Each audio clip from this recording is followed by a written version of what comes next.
Hello everybody, today we're going to add some constraints to our components and so we can simulate the motion that would happen with a desk lamp like this. So for this you need to be at the stage where you've got all of your components drawn out, a little similar to what I have on the screen. Okay. Now one thing I'm just going to go and suggest you do is to tweak the design of your lampshade a little bit so that this line is parallel to the center line. Okay, you can just simply use the parallel tool to do that. And the reason I suggest that is because that will allow then basically to design it so that it's easily your bracket and your lampshade, these parts are parallel. So the cylinder of your lampshade at the back here is more in line with the bracket. And then you can get more creative with the front of the form if you like. And that'll be a bit more important for later on. Now then, before we do this, we are going to we're going to cut a few holes all the way through here, which will allow us to add a constraint so that the shade pivots on the bracket as well later on. And we've already done this before, so we'll just do this real quick now. So I'm going to go new sketch on this face. I'm going to basically use the line tool to again just put a construction line in so I can get it central on here.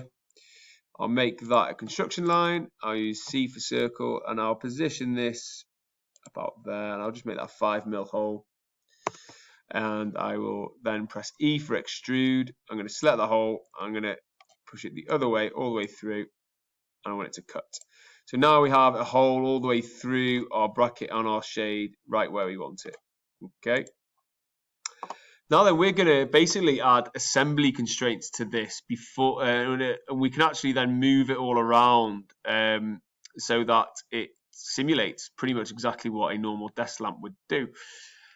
And to do that, the first thing we must always do is ground one of the parts. And so the base here, we are going to right click and we're going to hit ground. Okay, and that basically means we cannot move this now. Okay, that is grounded as it would be with this product. We're then going to press Shift on our keyboard and select 1, 2, 3, these first three components. And then we're going to go Assembly and we're going to say Rigid Group. And what that means is that these are all a rigid group of components. They would not really move or swivel or anything if we were interacting with this product. They would generally be they'd generally all be rigid. And so we're adding these constraints now to our drawing so that nothing moves around or anything like that where they shouldn't. However, these parts will pivot and move, and we are going to go through how to do that now. So what we're going to do is we're going to zoom in, and it's all about building and attaching relationships between edges, lines, faces, and so on. Now, the way we're going to do this with here is we are going to tell the software that the outside edge of this circle on this component, we're going to attach it to the inside edge of this, and we're going to tell it that that is allowed to revolve. Okay, the way we do that is we hit Assembly and the letter J is the shortcut, as you can see here, and you should get, mine's gone very small for some reason, but you should get, I'm not sure why mine's gone so small. Let me just have a quick look. Has it appeared on my other screen? It looks like it has. Here we go. So you should get a window that looks like this. And the first thing you're going to do is say motion, and we are going to say revolute. So we're going to tell it they're allowed to revolve. And then we select the component. So here it says mode, and we select the component. Now it's really important that you select this really carefully. So we want to select that edge, and you see the little icon that appears in the middle with the plus. We want that to be clearly orientated in the middle of that circle. So we'll definitely grab that. So that is the inner circle of that face, and that is the one you want to click. Then we're going to turn that off. We're going to make this one visible, and we're going to click this edge. So they're the two that we're trying to put into a relationship together. And as you can see, it gives you a bit of a preview as to what might happen there. If we had this on, it would have shown that preview with this in place, but we turned it off to allow us to select it. Once you've got that done, you press OK.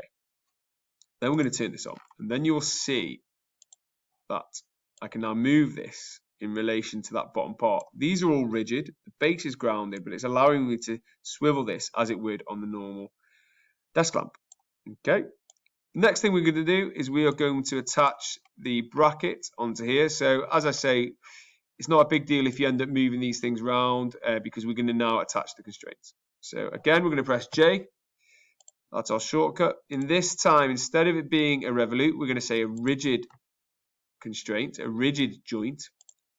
We're going to now select the top face of this component. Again, we've got that little circular symbol to suggest the middle. I'm going to rotate. I'm going to grab the middle of this.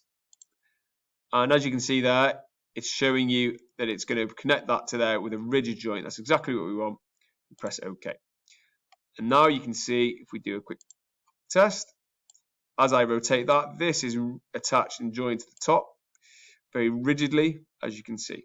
Now, obviously, in terms of manufacturing, this might have a slight extrusion, this might have a hole, so that would jam on top and so on. So you could play around with that and develop that if you wanted to. But as I say, we're creating a bit of a simplified version of this lamp just for the skill development. Okay, so we've cut a few corners with that just to make it a bit more time efficient. We're now going to do the same for the lampshade. Okay, so again, we have to be really careful with how we select these joints. So I'm going to press J. I'm going to say capture position. Now I want to do a revolute again this time. And now I'm going to do this outer edge here. I need to go position. I'm going to say select. I want this one here. Now I'm going to be really careful because that disc is not in the right orientation. So I want it there, as you can see now. So I want it to be in the middle like that. Okay, and then I'm going to go to this edge and I'm going to click from this side because I want the relationship to be on this side of it. I'm going to press OK, and as you can see there, it's giving us a bit of a preview to show us what that will look like. Okay, and then I can press OK. So let's zoom out, let's see, and now we have our lamp that can rotate as follows. Okay, so we have a few rigid joints, we have a few revolute joints.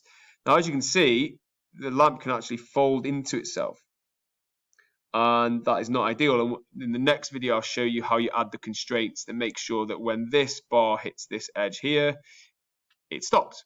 I'll show you that in the next video.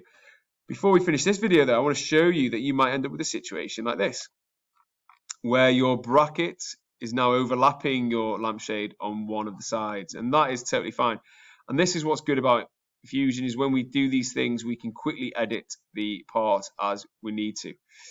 So to do in this context, what we're going to do is we are going to modify our shade a little bit, and we're going to go into our shade to have a look at the distance from our sketch for that. So I'm going to look here and zoom out. And what I'm going to do is I'm going to do an inspect, and I want to see what the radius of this part is. And as you see, it's 24.8 or so. So what I'm going to do is I'm going to change that dimension. Make that 24. I'm going to press finish sketch. There we go. So that's the radius of our shade. And then I'm going to tweak the bracket now. So the bracket is in green, so down here, it's basically here, this distance here. And as you can see, now I've got the distance across at 25. But as I say, the total is 24 now. So what I would like that to be is 12. Oh, let me have that doesn't quite feel right. Let me go back and have a look.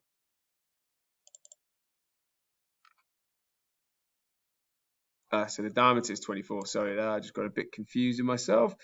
I'm going to go back to this part now. We have it as 25, so I'm going to make that 24 and 24. I'm going to press OK.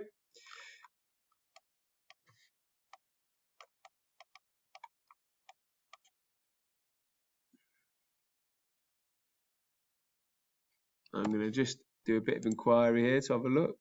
That's right, the diameter is 48.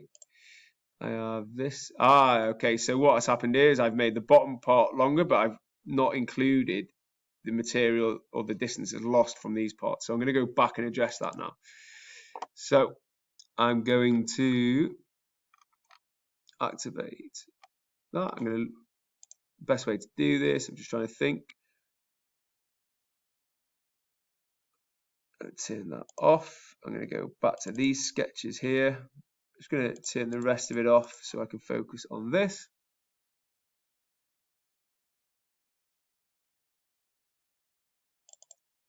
And these were 2 mil thick, I believe. So what I want to do,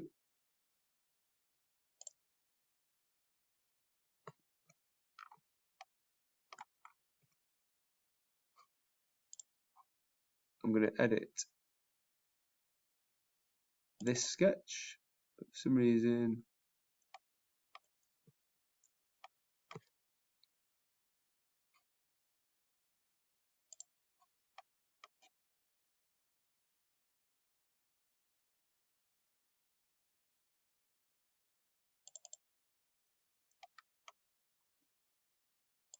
that's why.